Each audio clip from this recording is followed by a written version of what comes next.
up, y'all? I am back with another video, and this video is another story time. I like these story times because it gives me a chance to kind of like talk, and I feel like I do a lot of talking, so you say nothing. But this story time is a more serious story time. I usually make funny, jokey story times because I feel like life just be fucking me up sometimes. Shit. But this story time is more on a serious note, and it's really about just alcohol abuse and just mentally just instability, like not being stable. I don't think instability is a word, but not being stable. This story time is a very dark place for me because personally it took me a lot to get out of it. And I'm happy that I'm the person I am because of, look, I'm already starting to get teary-eyed. Look. But when I was in high school, unlike some of my other friends who were, you know, smoking weed, I personally didn't want to smoke weed or do pot. That wasn't something I was into in high school. But a lot of my friends were smoking weed, taking mollies or pills, whatever the fudge they were doing. And I was going through my own issues. I suffer from anxiety. I have a lot of anxiety, and it was bad in high school. And then, you know, when you're in high school and you have to be, and you're a heavier set girl, and you don't feel like nobody likes you, you don't feel like you're pretty enough, you feel like you're too big. Like in high school, everybody's insecure. And I feel like I wasn't so much as insecure as more so like just feeling the pressures of my home life. My home life made me insecure. Like, I started drinking, I would say, in high school. I started drinking in high school. And I would say I was probably 10th grade and 11th grade and a little bit towards the end of 9th. And I would say I stopped 12th, the middle of 12th. I decided to stop. But basically, I had a drinking problem. Like, I had a bad drinking problem. I laugh at it now, but it's not a funny thing. I laugh at it now because I was fucked up and it could have been worse. Like my home life in high school, I'm not gonna say my mom didn't, like, she abused me like physically or anything. I'm not gonna say that we were dirt poor, but I will say in my home life it wasn't that great. I feel like mentally I was always abused. Like, my mom would say like mean ass shit about me. Like, my mom was a Haitian mom, and Haitian mothers and Haitian fathers can sometimes be very cruel to their kids. And I don't know if they do that on purpose or maybe if they don't do it on purpose. But my mom was really mean. Like, and I feel like she would say I was fat. She would say I need to stop eating. She would constantly talk down on me, made me feel like I wasn't good enough. And then, like, on top of that, in high school, you got the insecurities of trying to be a pretty girl. I wouldn't say I was hardly bullied on, but I didn't have all the latest clothes. So I did have girls who bullied me. Like, I feel like I always met some type of girl who bullied me, either if it was elementary school, middle school, or high school. And sometimes, and now that I'm older, I feel like it's because they see my inner bad bitch in me.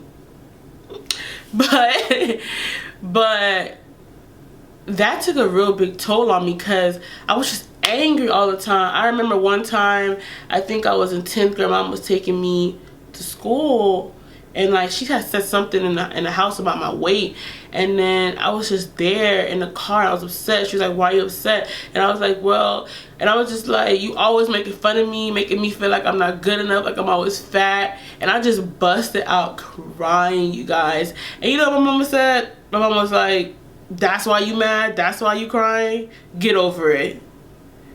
And like, I just, at that point, I will say that moment was the pivotal moment of when I started drinking.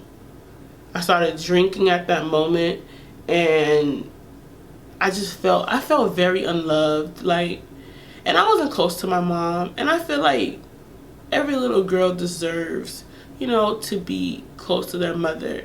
But then you lose trust in your mom because you don't feel like they care about you.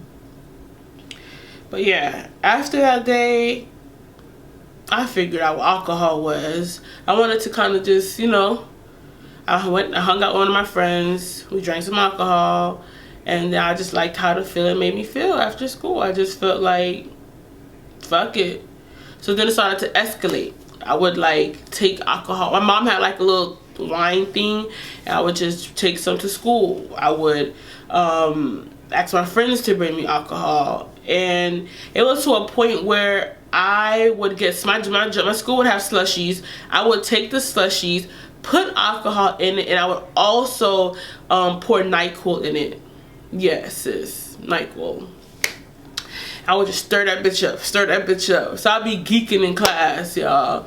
And I would be fucked up in class. And I was just so angry. Like, I was a very disruptive and loud kid. Like, I would make jokes and everybody would fuck with me, but I was just a loud, destructive child. Not destructive, disruptive child. And I didn't give a fuck about it. Like, I didn't care. And then, like, I would just get in trouble. I would skip a class, and I didn't care because I was like, fuck my mom, fuck my dad. Who cares? Who gives a fuck? And I just kept drinking. And crazy enough about it, my friends didn't really know I had a drinking issue. They just always saw me when I was kind of fucked up. And they would just be like, she just fucked up. She'll be alright. Like, they didn't think it was a serious thing, because some days I would be just normal, and other days I'll take it to the extreme depending on how it was at home. So it's just like, when you're in high school, there's bullies, and there's people who are sad and depressed, and there's just people who are weird people. You don't know what they're dealing with at home. And all I can say is, treat everybody with kindness. If there's anybody who's in high school who's watching this video, treat people with kindness, because you really don't know what they're going through. Like, there was many times that I just hated being home. I just hated being judged. It is so hard. And I feel like this video is getting a little long, but it was just a sad moment, because there was times where I just had I had thoughts of just killing my peoples, like killing my mom. Like, that moment really, for me, when I felt that and I wanted to do that, I think that was probably the beginning of 12th grade year, the summer before 12th. And I was just like, you know what? I have to, like, bring it back. Because I'm fucked up and I'm thinking crazy things, and I'm thinking I want to do it. Knife in my hand, you guys. I wanted to do it.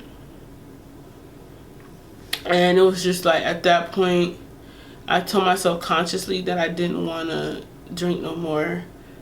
And I wasn't happy with who I am. I was just so disgusted with who I was, and like what I saw in the mirror. And I was just, and my anxiety didn't help, because I felt like I wanted to be the best. I'm a perfectionist, and like, I just decided if I'm gonna be a bad kid, I'm gonna be the best bad kid. I got kicked out of school. My grades were low, and I got moved to my mom took me to another school. So it was just like, at that other school, that's another pivotal moment. When I decided to stop, that's also what happened to make me want to stop. But I also met some good friends of mine in high school, and it was Pamela. I remember one of my homegirls, Pamela, Lyric. I don't really talk Lyric anymore, and that's also because of some of the issues that I have with my mom, and you know, but you know, we're cordial now. But and a girl named Jamisha, Bam. It was like a few females who embraced me and were my friends. Like, Lyric and Pamela, I would definitely say I got the closest with them, and Jamisha, and it was just like, they're my homies. Like, I fuck with them, and they made me feel like I didn't need to drink no more, you know. And they didn't know either. Like, no one really knew I was drinking. I mean, later on, I told my best friend that I did have that issue, and it was just like, I know the story time was long, but I'm not here to say don't do drugs, don't drink. No, I'm not here to say that. All I'm here to say is kind of be cautious, because sometimes you don't know that you're using something to suppress your pain.